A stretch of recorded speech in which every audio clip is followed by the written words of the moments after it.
So what we're talking about here is thus far 5 principles of mental training and visualization that are well established from the scientific research literature. In fact, I haven't mentioned this quite yet, and I'll refer to some other references, but there's a wonderful systematic review of a large number of studies that have looked at mental training and visualization, what's effective, what's less effective, across a bunch of different disciplines that include education, medicine, music, psychology, and sports. We will provide a link to this paper in the show note captions, but the title of the paper is Best Practice for Motor Imagery, a systematic literature review on motor imagery training elements in 5 different disciplines. As the title suggests, it's mainly for motor imagery training, but it extends into music, which of course involves motor training and execution, but as well as education. This review establishes a number of different important things. I'm going to read off some of the key or highlight takeaways. For instance, I described principle 1 of effective mental training and visualization, which is that the visualization be brief and it be simple and it be repeated, where you're trying to concentrate in your mind's eye on getting something accomplished over and over again in exactly the same way. Might seem like a lot. We know, based on the learning literature, that your ability to successfully perform something in the real world will lend itself to better performance of that thing in the imagined world within your mind's eye. That's also one of these sort of does. But if you're trying to get better at something that you've never performed before, you really should know that. The mental training and visualization is probably not the best augment to that real world training until you're able to perform it successfully in the real world at least some of the time. Mental training and visualization can be effective, however, at increasing, again, I said, for the thing that you're trying to learn. Remember, mental training and visualization is going to be most effective for building up the number of accurate trials, or your ability to do something with a greater frequency of something that you're already capable of doing or have done at least once in the real world. Okay? This is not to say that mental training and visualization can't be used to acquire new skills. It can in principle, but it has been shown to be most effective for enhancing the speed and the accuracy of skills that one has already demonstrated some degree of proficiency at in the real world. I think that's important to point out, because we often hear mental training and visualization and this equivalence of perceptual and motor experiences in our mind's eye to the real world, and we think, oh, all we have to do is imagine doing something and we will get better at it. And unfortunately, that's not the case. The good news is, however, if you can do something once, even very slowly in the real world, and then you bring it to the mental imagery and visualization domain, you can get much faster at it in a way that really does translate back to the real world. 지금 멘탈 트레이닝과 시각화에 관심이 있으십니까? 노력 없이 상상만으로 부를 가질 수 있고 목적을 달성할 수 있는 마법과 같은 방법에 미혹되지 않을 사람은 없을 것입니다. 노력 없이, 집중력 없이 이루어내는 결과는 없습니다. 하지만 효과적이고 과학적인 방법으로 우리 자신을 새롭게 바꾸고 성공 앞에, 학업 성취 앞에, 다이어트 앞에, 승진 앞에, 그리고 건강 회복을 위해 빠르게 한 걸음 더 다가갈 수 있는 아주 쉬운 방법은 있습니다.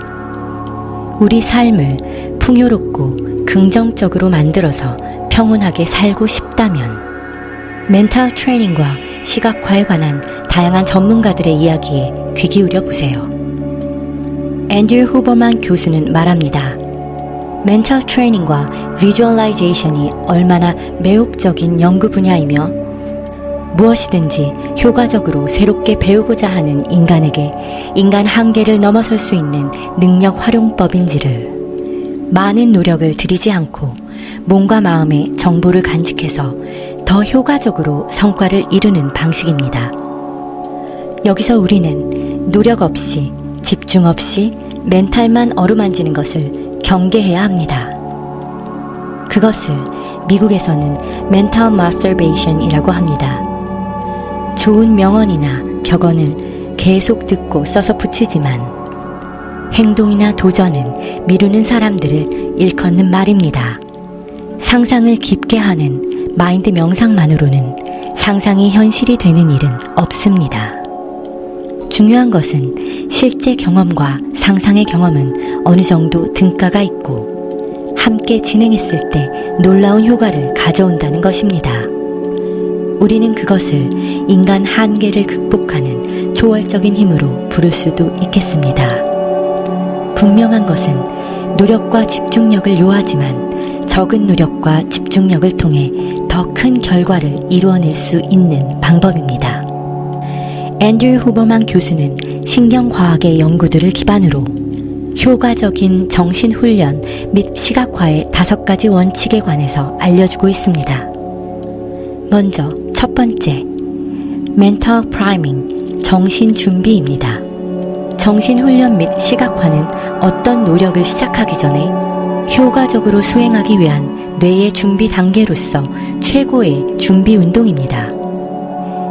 내가 앞으로 할 노력들, 습관을 바꾸기 위한 것, 커피를 안 마시고 산책을 하기, 1억을 모으기, 장기적으로는 10억을 모으기 등등 정신적으로 리허설을 상상하기나 시각화를 통해 먼저 함으로써 우리의 뇌는 해당 작업과 관련된 신경회로를 활성화하여 세포의 성능을 향상시킬 수 있습니다. 실제로 앤드류 후버만 교수는 시각화가 현실 트레이닝과 비슷한 효과를 가진다는 연구 결과를 보여줍니다. 조 디스펜자의 당신이 플라시보다에서도 하버드 심리학자와 연구자들의 연구에서 7, 80대 노인 집단이 상상의 시각화만으로 육체적, 생리적, 기능적, 구조적 수치가 높아진 것으로 나옵니다. 두 번째, Multisensory Engagement, 다감각 참여. 정신훈련과 시각화는 시각적 이미지뿐만 아니라 여러 감각을 포함하는 것이 더 효과적입니다. 정신 시각화와 청각, 촉각 및 기타 감각 양식을 통합하면 뇌의 반응을 향상시키고 성능을 향상시킬 수 있습니다. 세 번째, Integration with Physical Practice, 신체 실습과 통합. 정신훈련 및 시각화는 신체 실습을 동반하는 것이 더 효과적입니다. 정신적, 육체적 연습 모두 유사한 신경회로를 활성화하고 있기 때문입니다. 이들을 모두 결합하면 더 나은 기술 습득 및 수행으로 이어질 수가 있습니다. 여기서 흥미로운 것은 정신 시각화 중에 의식적으로 안구 운동을 생성하면 그 효과를 높일 수 있다는 것입니다. 상상의 물체 방향으로 안구 운동을 지시함으로써 우리는 실제 경험과 유사하게 시각화만으로도 훈련의 효과가 극대화되고 더 많은 신경회로를 활성화할 수 있습니다. 예를 들어 우리가 사고 싶은 집이 있다고 가정을 한다면 그 집을 들어가서 여기저기를 살펴보는 행동을 상상하면서 상상의 동선을 따라 집안을 살펴보는 것과 같은 안구의 운동이 실제로 진행된다는 것입니다. 네 번째, repetition, intensity, 반복과 강도. 반복적이고 강렬한 정신훈련과 시각화는 신경 연결을 강화하고 성능을 향상시킬 수 있습니다. 규칙적이고 집중적인 멘탈 트레이닝은 뇌의 신경 가소성 변화로 이어져 자신이 개발하고자 하는 분야에서 뇌의 효율을 극대화할 수 있습니다. 다섯 번째, Mental Imagery Equivalence, 실세계 인식에 대한 정신 이미지의 동등성. 정신 이미지는 현실 세계의 행동 및 인식에 많은 특징을 가져옵니다. 여러 실험들은 정신적 시각화가 실제 경험과 유사한 인지 및 지각 프로세스를 불러일으킬 수 있음을 보여주었습니다. 예를 들어 셰퍼드의 실험은 학생들이 정사각형과 삼각형과 같은 간단한 물체들을 정신적으로 시각화하고 그것을 수행하는 데에 걸리는 시간을 측정하였습니다. 그는 주어진 시각적 이미지를 생성하고 회전하는 데 걸리는 시간이 이미지의 복잡도와 직접 비례한다는 것을 발견했습니다.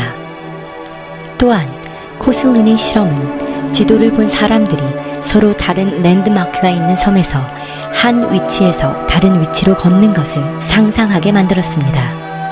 그는 지도상에 두 객체 사이의 실제 물리적 거리에 비례하여 한 위치에서 다른 위치로 이동하는 데 걸리는 시간이 선형적으로 증가한다는 것을 발견했습니다.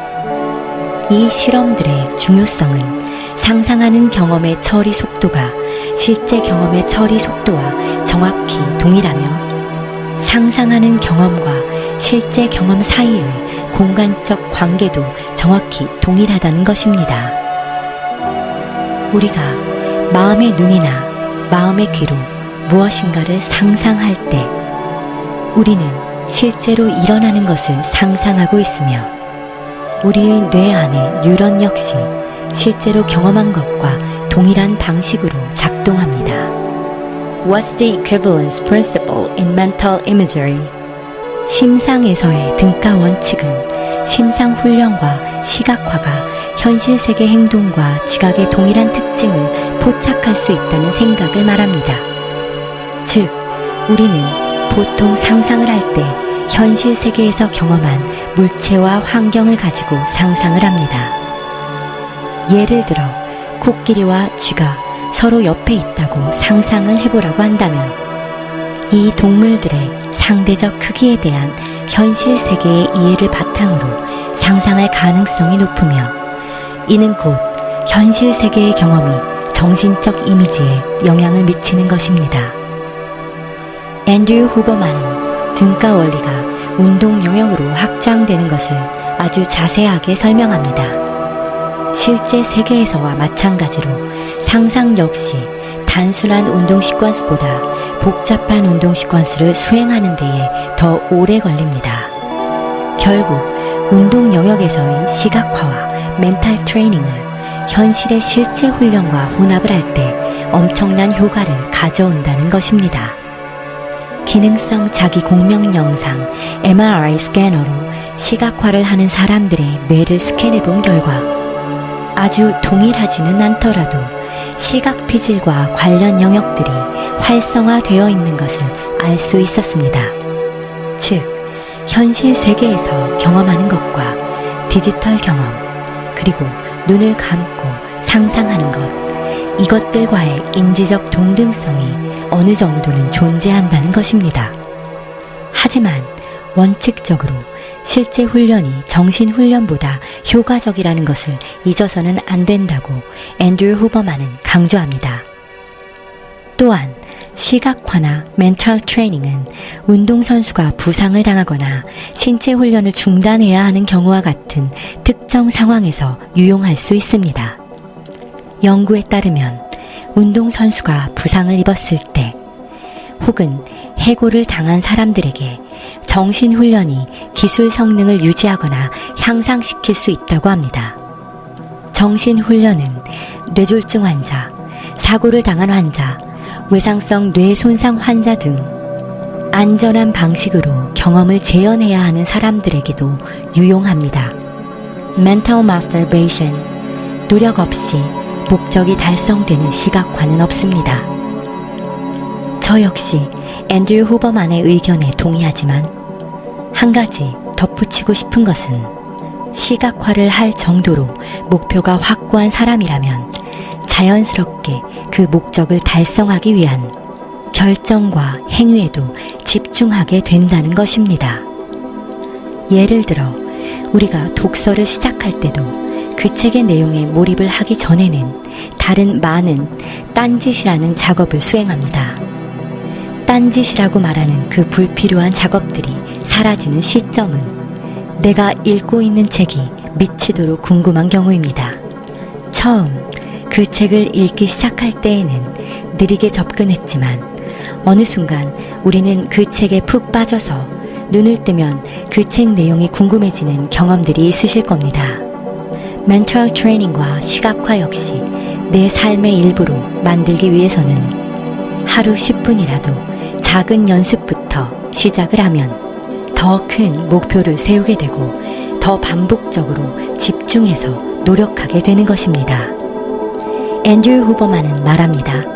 도파민은 노력으로 인한 스트레스를 뇌에 완화해주는 물질인데 우리가 더 오래 노력하게 해주고 궁극적으로 노력하는 과정 자체를 즐기게 해주기까지 합니다.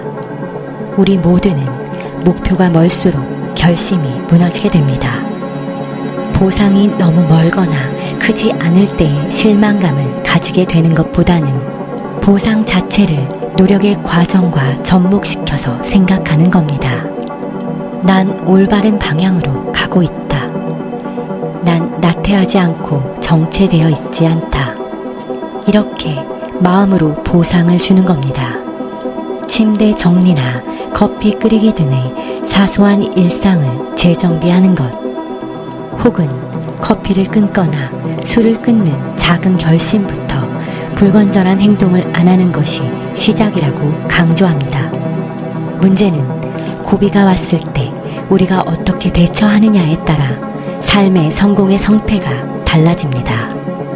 손쉽게 얻을 수 있는 것을 향해 무작정 뛰는 것이 아니라 힘들 때 우리 스스로에게 보상을 해주고 한 단계씩 벽을 부숴나가는 것.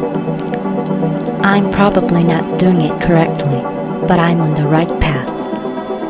우리는 정확히는 아닐지라도 올바른 길을 가고 있습니다. 자신을 향한 신뢰가 미래의 성공을 끌어당깁니다.